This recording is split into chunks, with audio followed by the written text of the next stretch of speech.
Hey everybody, welcome to the fourth video on the series of adjectives and adverbs. In this video, I want to talk to you a little about derivational morphology. What is this derivational morphology?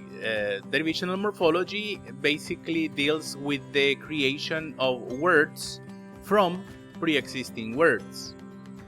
In the chart that you can see on your screen, you can see that we have nouns and adjectives formed from those nouns. We have verbs and adjectives we form from those verbs, and we have adjectives that are formed from adjectives, right? Now, to create these new words, these adjectives, to be more precise in this case, we are going to be using morphemes, right? We also call them affixes. So we have the noun shame, and by adding the morpheme or the affix less, we can get the adjective shameless. If I add the affix full, then I get shameful. From the noun sense, I can create the adjective senseless. From the noun gold, I can create the adjective golden, and from the noun fool, I can create the adjective foolish. Then we also have verbs, right? Verbs like tire, talk, cease, and play that allow me to create adjectives from them. So from the verb tire, I can get the adjective tireless. From the verb talk, I can get the adjective talkative. From cease, I can get ceaseless.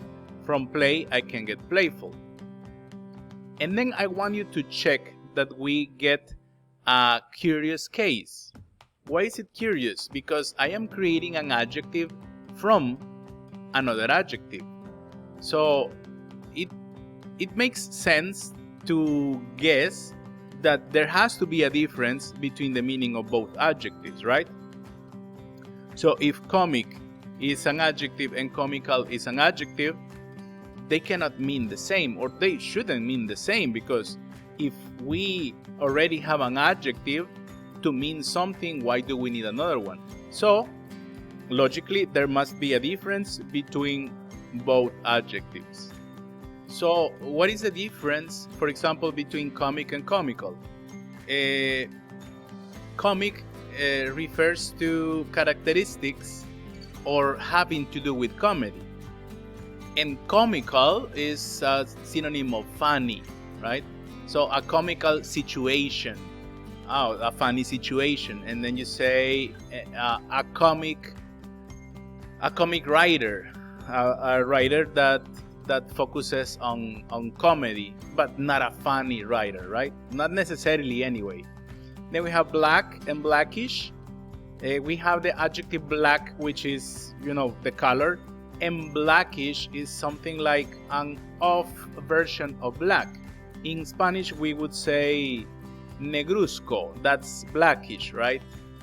Then we have sick and sickly, and there is a difference. For example, in Spanish, we can say that sick means enfermo, right?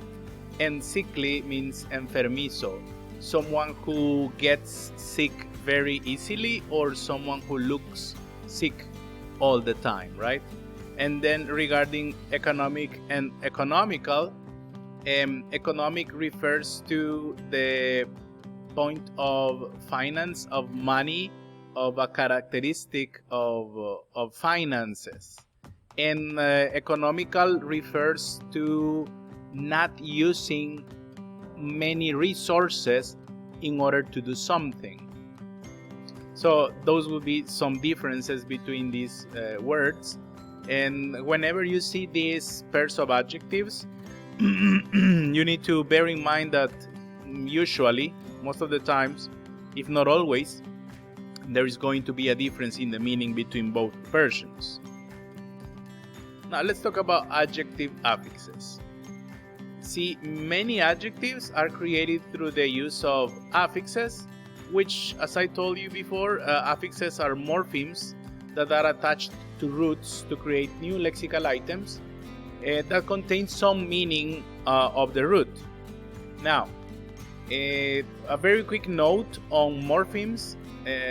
The smallest element in language that transmits lexical meaning is not the word. Not in English, not in Spanish anyway.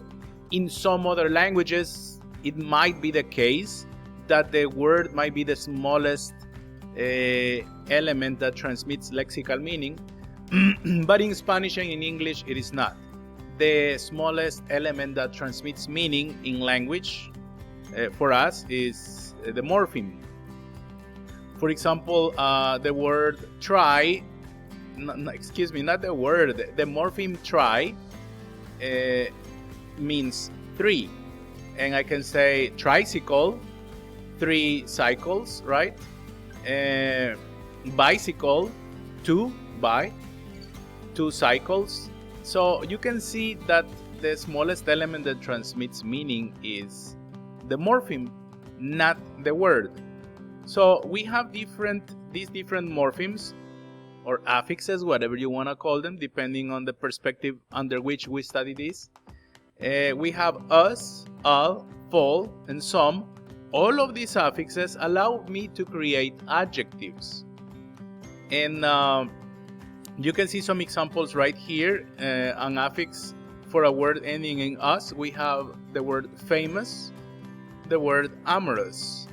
And the point of derivational morphology is, remember that the word that we create with this affix has to have a root. So the root of famous is fame. The root of amorous is amor. Then we have physical and logical. The root of physical is physics. The root of logical is logic. Then we have the affix full. And then we get the word awful. The root is awe. Tactful. The root is tact. Gruesome. The root is gru. And in tiresome, the root is tire. So in the lesson, in the book, you can find a very extensive list of adjectives, of affixes that allow us to create adjectives. So I do recommend you take a good look at this, and you will be able to enrich your vocabulary by learning these affixes. Definitely, I would recommend that you go ahead and you try to get as familiar with these, because they will allow you to have a better understanding of words, even when you don't know them, even when you have never seen them. When you know a little about derivational morphology, this allows you to make sense of these words, because you already know the meaning of some of these affixes, right? Now, let's talk about a curious case, a curious functions that adjectives can perform, which is that role of a noun. See, I have told you in previous videos that adjectives, what they do is to modify nouns, and that is true. But it so happens that sometimes I can use an adjective to substitute a noun. When that happens, we call this that we are nominalizing adjectives. That is to say that we are using the adjectives as nouns. And these nominalized adjectives are usually considered plural. They are usually considered plural because they refer to a whole class, to a whole group, to a whole category. And they can also be used to express an abstract quality. If they are not replacing a whole class, then they refer to an abstract quality, guys. Now, I'm going to show you some examples on adjectives being used as nouns. The perverted will not inherit heavens. The perverted is taking the place of a whole group. The perverted people, right? The perverted will not inherit heavens. The rich will help us if we just know how to ask. the rich people. So if you check the rich, the subject in this sentence is the rich. Who will help us? Who will help us? The rich. He is an admirer of the beautiful. In this case, I am using the adjective to mean beauty in general. Of course, I could also have said he is an admirer of beauty. That's also possible, right? And then the last example, the insane is in everybody. Here we are talking about an abstract quality, right? The insane is in everybody.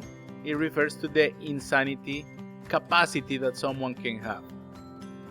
And another example of adjectives being used as nouns is when we use nationalities in order to mean the group of people, right?